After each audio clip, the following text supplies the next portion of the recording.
60 years ago, Dr. Linus Pauling, a two-time Nobel laureate and vitamin C pioneer, warned, quote, "The world is sick due to a lack of minerals in our foods.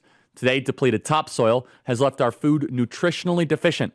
In fact, it now takes 3 carrots to match the same nutritional value of 1 carrot from 100 years ago. Most foods and supplements provide only 12 essential minerals, but the body needs at least 60 for optimal health. That's why vitamins alone aren't enough. You need minerals to activate them. That's why Immuno 150 is a game changer, delivering 13 essential vitamins, 70 plant-based minerals, and 68 additional nutrients. This is an incredible product. Visit Immuno150.com or call 888-310-0000 or place an order at Immuno150.com. Last night we streamed pretty late here on Real America's Voice and also all of our streaming platforms. Our reaction to the speech last night, not the State of the Union, but Donald Trump's address to Congress. Now, it says in the U.S. Constitution that the president shall give a joint address to Congress, and this was a joint session of Congress, not technically a State of the Union. You know, State of the Unions used to be delivered, just a fun little tidbit, they used to be written. It's a new phenomenon to actually have State of the Unions given orally. Usually it was written and delivered to the Speaker of the House and say, here, read all that we've done. We've changed a lot as a society with television, digital broadcasting. Feels like President Trump has been there for well over a year, 2 years. He's only been in office for 6 months. When he was sworn into office, we had no border. One of the greatest accomplishments that he has been able to celebrate is that we have a secure border. There's nobody invading our country anymore. It doesn't happen. It's gone. No more. There is no more southern border invasion. He has been president for 6 weeks. And we have a country that is bubbling back to life. Now, I want to play some of the highlights here, but upon further reflection, these events, these joint sessions of Congress are largely political theater. You stand up for the stuff you like, you sit down for the stuff you like, but traditionally, everybody stands up during the agreeable stuff. You stand up where the stuff where if you don't applaud, you could look kind of bad. So, of course, the Democrats, they stayed seated when Donald Trump said we had a secure southern border. He stayed seated when he was talking about how he was marshaling resources to underserved communities that were struck by wildfires. They of course, the Democrats refused to applaud during Donald Trump's moment saying that he wanted to broker peace with Ukraine. And optics really matter here, but this went to a whole different level. The Democrats were, of course, trying to interrupt him throughout his entire speech. You had Al Green with his rod trying to interrupt Donald Trump. It's important that we recognize and we realize that the Democrats don't just have a political problem. The Democrats do not just have a policy problem. There is a spiritual sickness that has infected the Democrat Party. And I don't say that lightly. You know, usually the political theater, okay, it's, you know, it is what it is. But no. It went to a whole different level last night. Whole different level. And it takes a lot for me to say this. President Trump had this amazing moment with a young man by the name of DJ Daniel. DJ Daniel is a 13-year-old battling cancer. DJ Daniel has always wanted to be a law enforcement officer, and he's been sworn in as a ceremonial law enforcement officer with police departments across the country. He lifts people's spirits. He's an amazing smile. Who could not support DJ Daniel? So before I get into the inspiring moment that happened last night at the joint session of Congress, here is DJ Daniel's story. Play cut 141.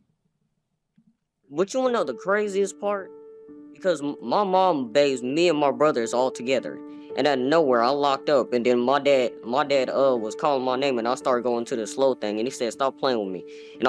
And and then I started to act, I ain't gonna lie, I started to act slow. And then as soon as he said that, we was speeding all the way, running lights, going to the hospital. And then next thing you know, I was seizing on the table. They said, "No, we gonna have to go in his brain tonight." Ever since then, I had 13 brain surgeries, and that's how many times my personality has changed. And that's something that you don't hear from a terminally ill child. They had 5 months to live.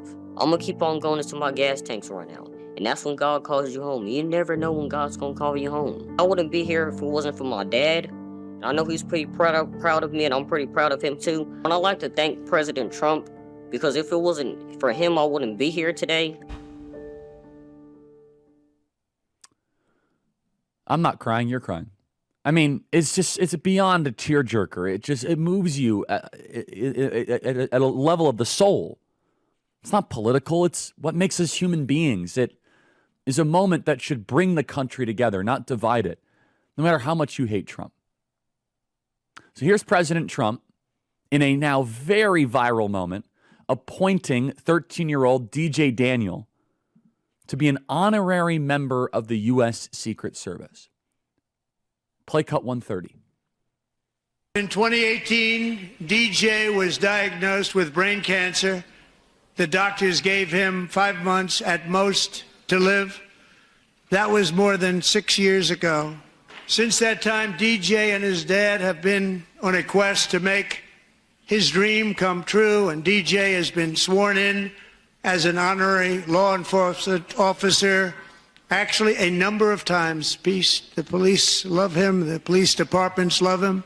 And tonight, DJ, we're going to do you the biggest honor of them all. I am asking our new Secret Service Director, Sean Curran, to officially make you an agent of the United States Secret Service.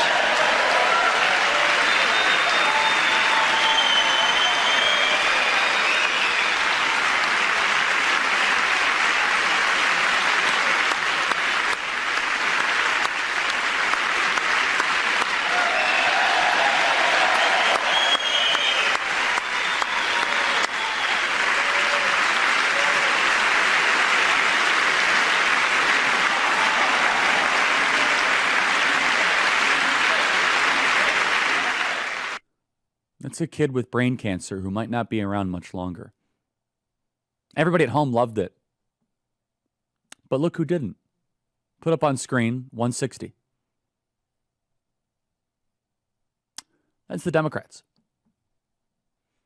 During that exact moment, when President Trump was celebrating the ceremonial promotion of DJ Daniel, they are sitting, scowling with bitterness. Everybody, we are not the same. We're not built the same. We don't see the world the same. I hate talking like this. I don't know what has infected the base of the Democrat Party, but it can only be an invisible dark force that could be called whatever you want. Demonic, satanic. You could fill in the dots. But they hate you, and they hate the country, and they hate us so much that they also hate 13-year-olds with brain cancer. Now, there's no spin, by the way. Show that picture again. Show the picture. I want one media pundit and one member of the Democrat Party to show me that is your Democrat Party. Republicans would always stand during the ceremonial agreeable stuff when Joe Biden would do similar stuff like this. Political pageantry is normal. What is not normal is for an entire political party to stay seated during a non-political, humane moment that elevates us and thinks about the beautiful things, because the Democrat Party is ugly to the core. There is a spiritual cancer in the Democrat Party, a sickness that is beyond what we're able to describe in words. They are darker than anything we have ever realized. And praise the Lord that we won, and they can never get close to power, because they would not even put two hands together to applaud the kid with brain cancer. It's not just the Democrat lawmakers. Post State of the Union, Nicole Wallace, who's a very disturbed individual, very dark. And it seems to be that the further left you go, it becomes an all-encompassing life destroyer. Where the party of joy seems to be chugging antidepressants. They're strong on the benzos and the Prozac. There's a spiritual sickness of the Democrat Party. Can we put that 160 up on screen? And I have a non-sarcastic question, the 160 on screen. How many of the Democrats that are seated, which is all of them, regularly go to church and believe that there is a God or a synagogue or whatever? How many of those people do you think would write that God is a top priority in their life? I bet a lot of them would write government as a top priority in their life. The state is a top priority in their life. The bureaucracy is a top priority in their life. If you are ever asked by liberal friends or relatives or Democrats, oh, we all want the same thing. No, we don't. The Democrats want something profoundly different than we do.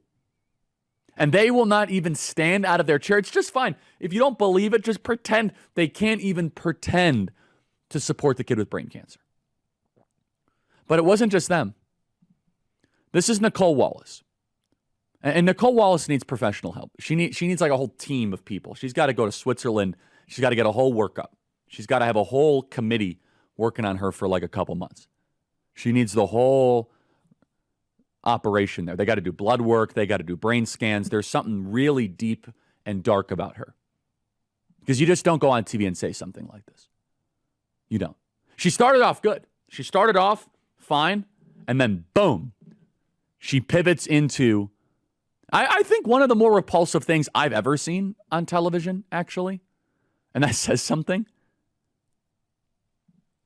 This is the Democrat Party. This is their official communications arm. This is who the Democrats listen to, the show they go on to. Play cut 143.